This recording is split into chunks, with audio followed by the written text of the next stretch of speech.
Kyle Wright got rocked in his first appearance back on the mound. What's wrong with Elly De La Cruz? Join us today as I talk about keeper cut players on today's action-packed episode of Locked On Fantasy Baseball. You are Locked On Fantasy Baseball, your daily fantasy baseball podcast. Part of the Locked On Podcast Network, your team every day.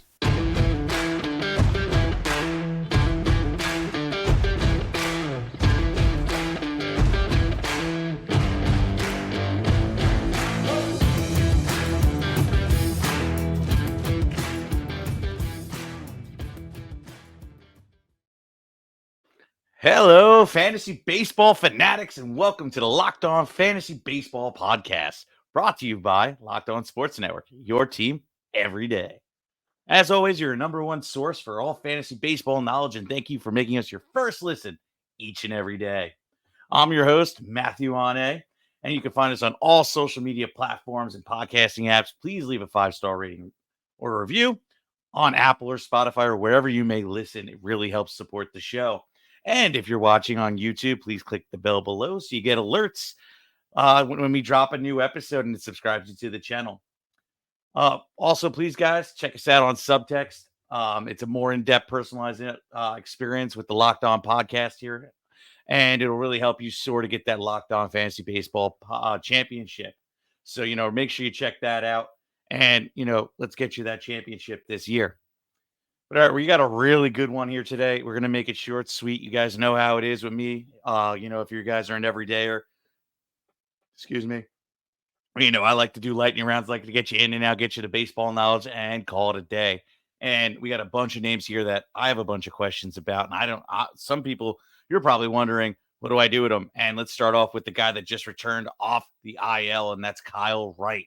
Getting rocked in his first appearance off the mound. It's really unfortunate, but at the same time, it is the Phils. The Phils have been rocking and rolling. Bryce Harper's been crushing the ball. Trey Turner's been stellar. Schwarbombs has been bananas. So, why wouldn't he get rocked? It's kind of a blessing that, they didn't give us any alert or indication that he was coming back yesterday on Monday for you guys. So, I didn't have an opportunity to clear the space for him and get him in my lineup. I've been stashing him for weeks. So, quite honestly, I don't even know if I'd even start him in that start just based off of that. Would be a rough sled to go on his first appearance. His next start is going to be Saturday against, well, most likely it's like unannounced. So I'm sure they're going to, slot him in there. And it's going to be against Miami on Saturday. I think that is going to be a better matchup. Now, Jazz and Sanchez have been better of late, and they've been more productive off the on the plate. So it'll be more of a challenging, matchup than normal, along with Soler and the other guys there. But I think Kyle Wright should come out and handle himself. I think it was, your little butterflies getting the, the jits out and whatnot. And, now I think he'll be able to come out and really, show his stuff. Kyle Wright is nobody to snuff at. If you don't know who he is, I'll inform you. But if you do know, just fast forward through this. But Kyle Wright last year was absolutely incredible. He had 21 wins. He had a 3.19 ERA. He had 180 innings pitched. He had 174 strikeouts. And he had a whip of 1.159. And his FIP, which is fielding independent pitching, was not much higher, from a 3.19 ERA to a 3.58 whip. He was, 3.58 FIP. It's not too far off, which is an indicator that he was pitching on bar and pitching up to his potential. And with a little bit more of an average defense, it probably would have been a little bit more inflated. But Kyle Wright had a fantastic season. And there is no indication outside of just having shoulder injuries and problems as to why the performance is so bad. And obviously, clearly not having too much game experience this year. So he's kind of getting himself back in the groove. I think this weekend might be a great start for him. So I would roll him out there. If he's out there in leagues, I would definitely add him. If not, just pray that you're not playing somebody that has him. But let's move on. Let's talk about a name that honestly has been bothering the living hell out of me, and that's Aaron Nola. Aaron Nola, if you've been playing fantasy baseball for a while, you know that Aaron Nola is pretty much like an every other year guy. Last year, he had a fantastic season. He was lights out. We go back to his stats from last year, and the dude had a 3.25 ERA. He had 205 innings pitched, 235 Ks, and he had a FIP of 258. So he was actually pitching, not as good as his as he would with an average defense. But last year they had Rhys Hoskins playing first, so and a bunch of errors and whatnot. So I can understand why his ERA was inflated. But this year there's no excuse. The defense is a smidge better, probably a little bit more on that average line. So you would think, hey, he'd be a lot. It would be somewhat more similar this year. I mean, closer, and it actually is with a 4.64 ERA this year for Nola. He has a 4.21 fifth fielding independent pitching. Guys, it's a predictive stat. If I haven't explained that, I apologize. But I use it to kind of see how a player is actually pitching with an average defense. And if there's room for the player to return to the mean and kind of, play either better or worse. And right now, I mean, it can only be a little bit better with going from a 4.64 to a 4.21 fit from a 4.64 ERA. So right now, I think this is just one of those cases of every other years with Nola. It's kind of really funny.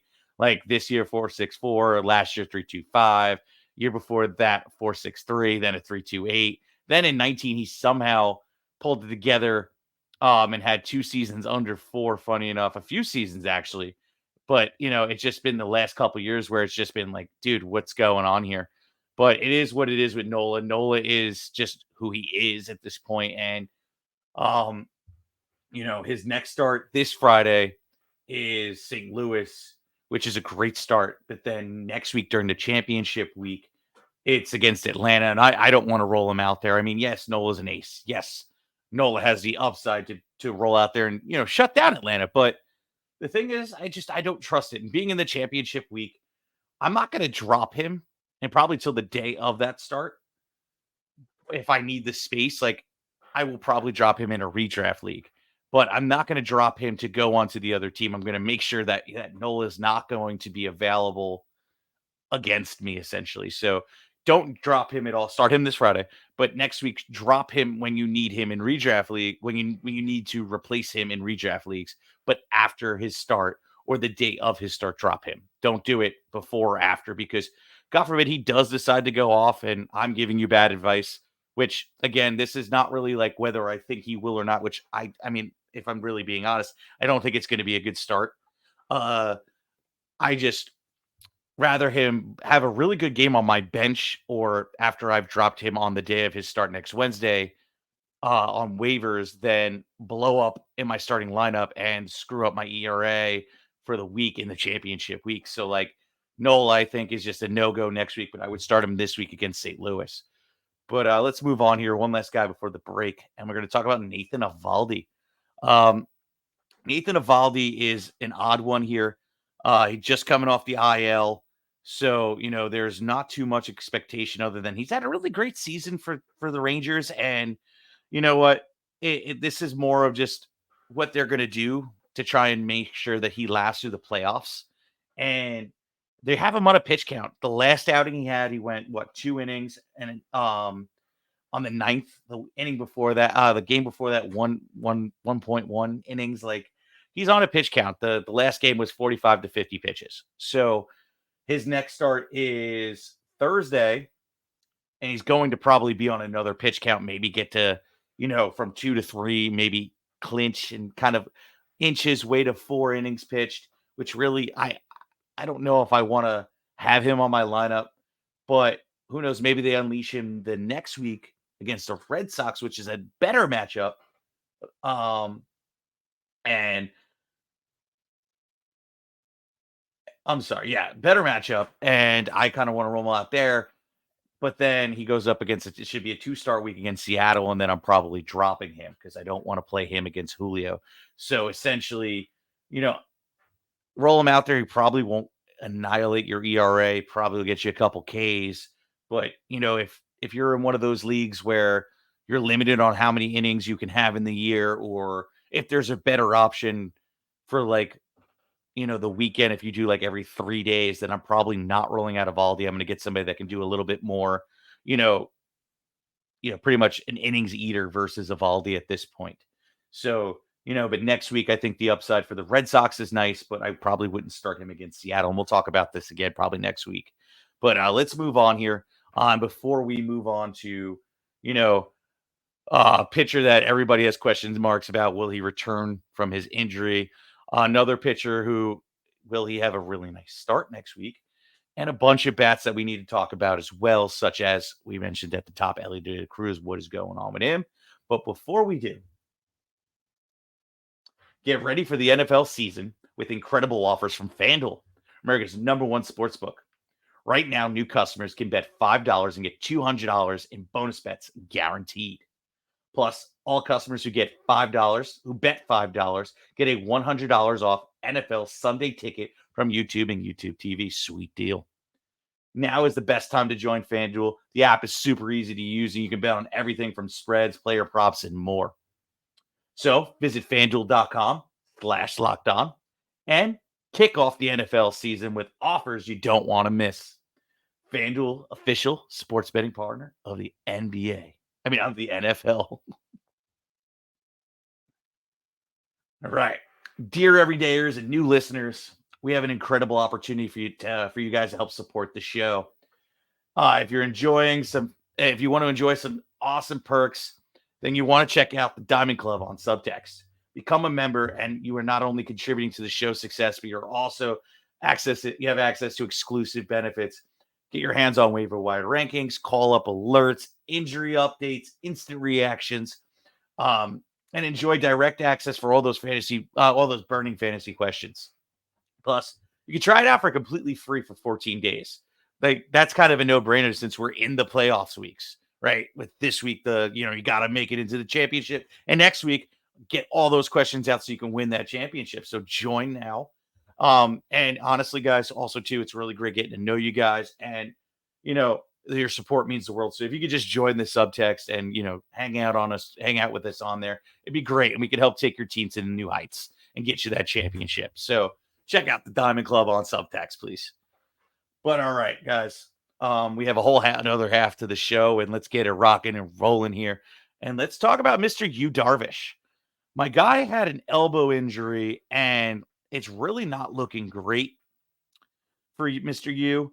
Unfortunately, I don't think he's going to return. There's no timetable set for when his return will be. He has not started getting into any rehab games. I haven't seen anything of him throwing that I can find right before the show. So Yu Darvish, I think, is probably shut down for the season. And at this point, if I was you call it the Padres, why would I rush him back either? You kind of want to see where the journey is going to take you. I'm actually trying to see if they're even in the playoff run right now, because they've been playing really horrible. And they're 8 games back. So I don't foresee them over the next 3 weeks being able to catch, Arizona and Chicago and Philly to get a spot here.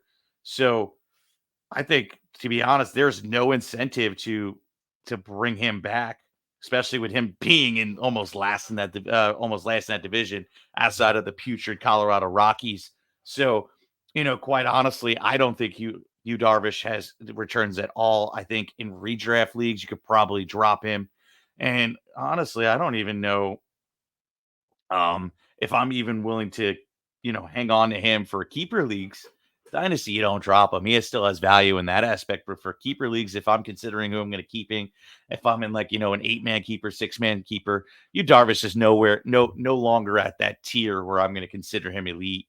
I haven't done my rankings for next year yet. Dom has, and it would be a great question to ask him on our next show when he's back with us, where he has Yu Darvish ranked, since he already started his rankings. But I don't think I'm going to have him in my top 36. I don't know if he's going to be in my top 40. Yu Darvish, I think, is, the age is starting to catch up with him. The innings are starting to catch up with him. And the fact that he's now having elbow issues, that is not a good sign for me with an older pitcher. Yu Darvish is what? Let's see how old he is. My guy's 37 years old, and we're starting to have a breakdown of the elbow now. That doesn't seem like there's going to be a lot of long-term, value for Yu Darvish going in next year. So he's going to be on one of probably my bust list for next year, but we shall see. We'll see more in the offseason and when I do a little bit more analyzation of these players. Let's move on. Let's talk about Hunter Greene.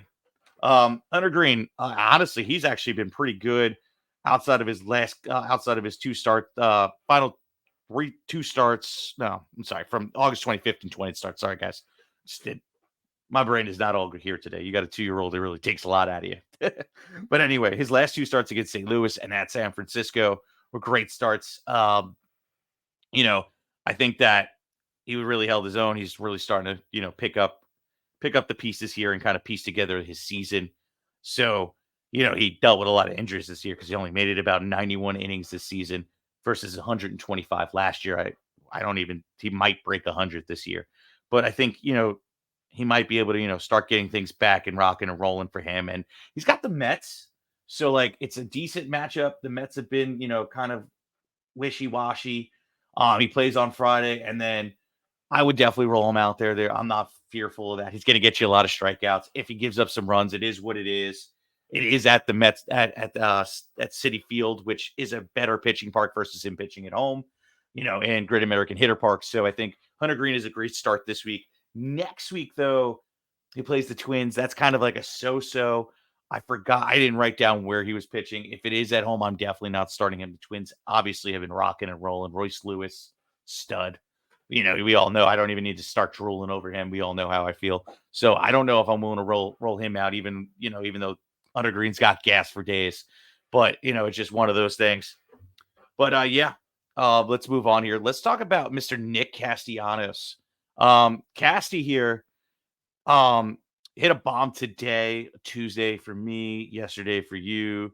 I think he's about to emerge and start heating up again. That whole team is rocking and rolling. Like, Phillies are just, nuking the ball, and I'm really loving it. They're done with Atlanta after tomorrow. They got St. Louis, and then next week, yes, Atlanta again. And but I'm, at this point, they've been proven that they can hit around Atlanta. They're not winning the games against Atlanta.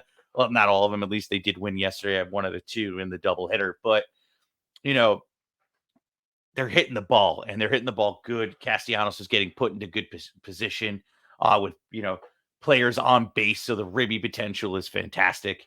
So I love Nick Castellanos' upside. I am not benching him. I am not even questioning dropping him. So Nick Castellanos has just been solid all year. He's just been slumping as late, and he slumped a little bit in the middle of the season. So, like, you're just dealing with it. But I think we're on the precipice of a nice heater here. So Nick Castellanos is somebody that, you need to be starting. I think it starts today. So get Nick Castellanos in those lineups. But let's move on. Let's talk about Mr. Sean Murphy. He, on the other hand, has been, a little disappointing as of late. I actually traded for him at our trade deadline because I needed a catcher. It had just been a brutal season for me at catcher, and I traded for him. And he was on a heater then, but he's been really cold as of late. Hitting 204 on the month last 2 weeks, 174. It's been ugly. I'm hoping he could bounce back, but I mean, at this point, if you feel like you need to move on and there's better guys in the catcher position that are just on a heater, you can go ahead and drop Sean Murphy. I won't blame you. Right now, with these 2 weeks, you kind of just got to ride the hot hand. I might do it. I might make the move now that I'm talking about it. And, I'm sitting here really analyzing it with you guys. I might drop him to just kind of go get the hot hand myself. So, on Friday, tomorrow's episode for you guys, the following episode for you guys, we'll talk about and bring a couple catchers that could be a nice substitute for Sean Murphy. But before we move on and we talk about our last three guys, and we talk about obviously Mr. Elly De La Cruz that we mentioned at the top, a guy that started off the year like a house on fire and then completely flopped, and another guy. I have one last sponsor for you. Everyone should be empowered to care for themselves and their loved ones during the unexpected. That's why Jace Medical offers Jace Case. The Jace Case provides 5 life-saving antibiotics for emergency use, and give you a peace of mind that you are not just hoping that you have access to the medication in an emergency. Jace Medical makes sure that you have medication in your hand. Jace Medical is simple. They handle everything from online evaluations to licensed pharmacies, medication delivery, and ongoing consulting and care. Don't get caught unprepared. Save more than $360 by getting these life-saving antibiotics with Jace Medical, plus additional $20 off by using the code LOCKEDON at checkout at jasemedical.com. That's JASE medical.com. And then use the promo code locked on. Locked on. All right. Last three guys here. And like I said, let's start talking about Elly De La Cruz. Elly De La Cruz, you know what? He's so up and down. I really feel it's like based off of where they have him in the lineup. You know, when he plays higher up in the lineup between 3 and 2, I feel he's a little bit better. Sometimes they have him 4, sometimes they have him 5. They get a little cute with lefties and righties. Like, it is what it is. But I think Elly De La Cruz is obviously not a drop.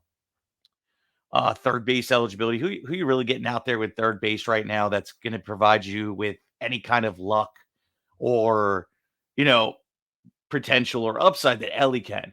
Now, maybe I'm kind of curving when I start him if I have another option at third base and he's my UT, right? So, like, maybe I'll say if he's going to play a strong pitcher that day and the guy's just been hot as hell, yeah, maybe I'll bench Elly.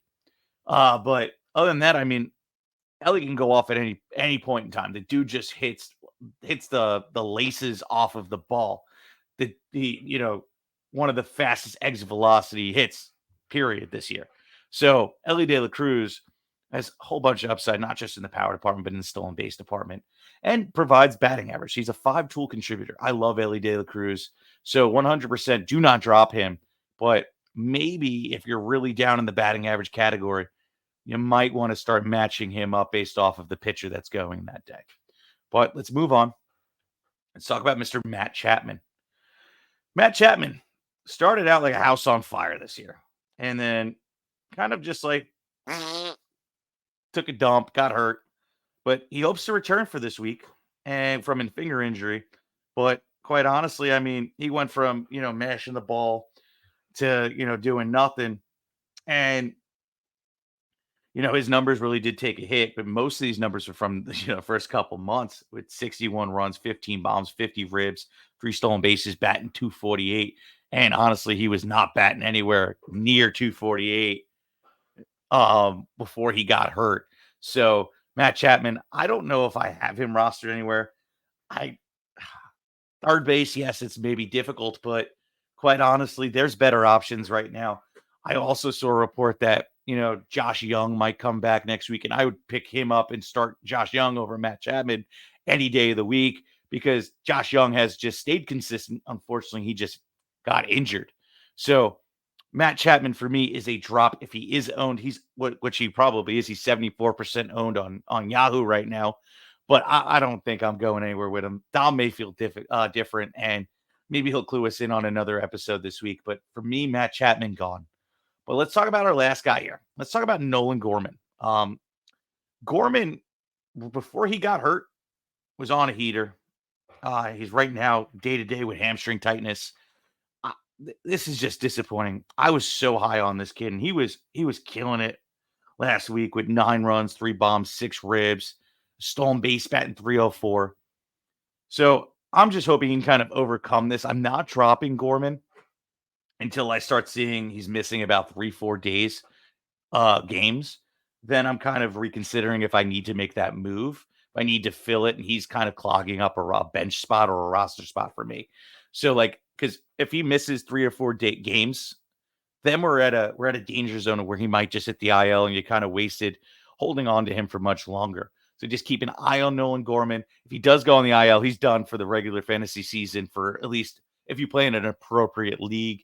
If you play in a league that plays all the way out to the last week of baseball, come talk to us. We'll talk you out of it. That's just not the way because nobody plays that last week. So there's no purpose of, playing that last week. Like your studs just aren't playing if they're in the playoffs. Anyway, Nolan Gorman, not a drop yet, but if I had where I'm feeling it out is about a 4. If I see he missed 4 or 5 games, like I said before, then 3-4 games, then he goes to about a 9 on the Richter scale of dropping. So with that being said, guys, I want to thank you for, sticking with me, doing another Dolo episode this week. Dom had to take his girlfriend to the doctor and wasn't able to be here tonight. But, hey, we're rocking with me. I'm getting better at doing these solo shows. So I love it. I love hanging out with you guys. And, that's all. Make sure to subscribe, comment, rate, review. Thank you for making Locked On Fantasy Baseball your first listen each and every day. And look out for tomorrow's episode where we're doing something and you want to check it out. Take care. Peace.